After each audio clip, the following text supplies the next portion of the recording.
Cristiano Ronaldo back to Manchester United. কথিত আছে football প্রেমীরা নিজের প্রেমিকার চেয়েও তাকে বেশি বিশ্বাস করেন। ফুটবলারদের দলবদলের সংবাদের সবচেয়ে নির্ভরযোগ্য মাধ্যম তিনি। এক কথায় বলা যায় ট্রান্সফার গুরু। আর ভক্তদের শতভাগ নিশ্চিত খবর পৌঁছে দিতে দলবদলের মৌসুমে তিনি ২৪ ঘন্টার মধ্যে মাত্র ৫ ঘন্টা ঘুমানোর সুযোগ পান। হিয়ার উই গো এই তিনটি শব্দের মাধ্যমেই ফুটবল প্রেমীরা শতভাগ নিশ্চিত হয়ে যায় তাদের পছন্দের খেলোয়াড়ের পরবর্তী গন্তব্য সম্পর্কে। হ্যাঁ, বলছি কোটি ফুটবল ভক্তদের বিশ্বস্ত ক্রীড়া সাংবাদিক ফ্যাব্রিজিও রোমানোর কথা। কিন্তু কিভাবে ফুটবলারদের দলবদলের খবর পেয়ে থাকেন তিনি? কথায় আছে দেয়ালেরও কান আছে। এই বিখ্যাত উক্তি ফ্যাব্রিজিও রোমানোর অবশ্যই জানা ছিল। তাই ইতালির মিলান শহরের দেয়াল হয়ে উঠেছিলেন তিনি। ১৯৯৩ সালের ২১শে ফেব্রুয়ারি ইতালির নেপলসে জন্মগ্রহণ করেন রোমানো। ২০০৯ সালে মাধ্যমিকে থাকাকালীন ফুটবল নিয়ে লেখা শুরু করেন তিনি। তবে ফুটবলারদের দলবদল নিয়ে তার কাজের শুরু ২০১১ সাল থেকে। তখন তিনি কাজ করতেন একটি ইতালিয়ান ওয়েবসাইটের হয়ে। হঠাৎ একদিন বার্সেলোনার একাডেমি লা মাসিয়াতে কাজ করা এক ব্যক্তি রোমানোকে ফোন করে বলেন তিনি ফুটবলারদের এজেন্ট হতে চান। সেজন্য বার্সা একাডেমির দুজন ফুটবলার ডেউলফিউ ও ইকার্দির হয়ে কাজ করতে তাদের রাজিও করেছেন তিনি। রোমানোকে সেই ব্যক্তি অনুরোধ করেন ওই দুই খেলোয়াড়ের প্রোফাইল নিয়ে লিখতে। রোমানো লিখেও ফেলেন তাদের নিয়ে।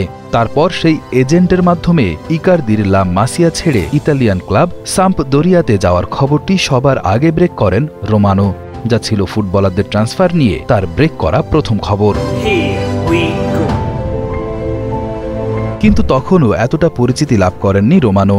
তবে তার জীবন বদলে যায় ২০১৩ সালে। সে বছর নভেম্বরে সেই একই এজেন্ট আবারও ফোন করে রোমানোকে বলেন, আমার ক্যারিয়ারের শুরুতে আপনি আমাকে অনেক সাহায্য করেছিলেন, এখন আমার পালা আপনাকে সাহায্য করার। তিনি রোমানোকে আরও বলেন, গ্রীষ্মকালীন দল বদলে সাম্পদোরিয়া ছেড়ে ইন্টার মিলানে নাম লেখাচ্ছেন আমার ক্লায়েন্ট ইকার্দি। এই দলবদলের খবর আনুষ্ঠানিক হওয়ার প্রায় ৬ মাস আগেই ব্রেক করেন রোমানো, আর তাতেই সাড়া পড়ে যায় ফুটবল দুনিয়ায়। ২০২০ সালে ম্যানচেস্টার ইউনাইটেডে পর্তুগিজ মিডফিল্ডার ব্রুনো ফার্নান্দোজের যোগ দেওয়ার খবরটিও সবার আগে ব্রেক করেন তিনি। মূলত সেখান থেকেই উত্থান এই ফ্যাব্রিজিও রোমানোর। কিন্তু কখনো কি প্রশ্ন জেগেছে রোমানো এসব ভেতরকার সংবাদগুলো কিভাবে বের করেন? দলবদলের বাজারে সবচেয়ে গুরুত্বপূর্ণ ব্যাপারটি হচ্ছে বিশ্বাস ও ভরসা। এগুলোকে ভিত্তি করেই ভেতরকার খবর নিয়ে আসতে হয় রোমানোকে। তার কন্ট্যাক্ট লিস্টে বিভিন্ন ক্লাবের ফুটবলার, তাদের এজেন্ট, কোচ, ক্লাব প্রতিনিধি থেকে শুরু করে বড় বড় কর্মকর্তারাও রয়েছেন, যাদের সবার বিশ্বাস ও ভরসা অর্জন করতে হয়েছে রোমানোকে। খেলোয়াড়দের দলবদল নিয়ে যেসব জায়গায় আলোচনা হয়, যেমন ক্যাফে, বার, ক্লাবের হেডকোয়ার্টার, হোটেল সহ সব জায়গাতে রোমানো চলে যান তথ্য বের করতে। রোমানোকে দৈনিক প্রায় ৫০টি কল করতে হয়। তার স্ক্রিন টাইম দৈনিক প্রায় ১৭ ঘন্টারও বেশি, অর্থাৎ ২৪ ঘন্টার মধ্যে মাত্র ৫ ঘন্টা ছাড়া পুরোটা সময় জুড়েই তিনি থাকেন মোবাইল ফোনে কাজে ব্যস্ত।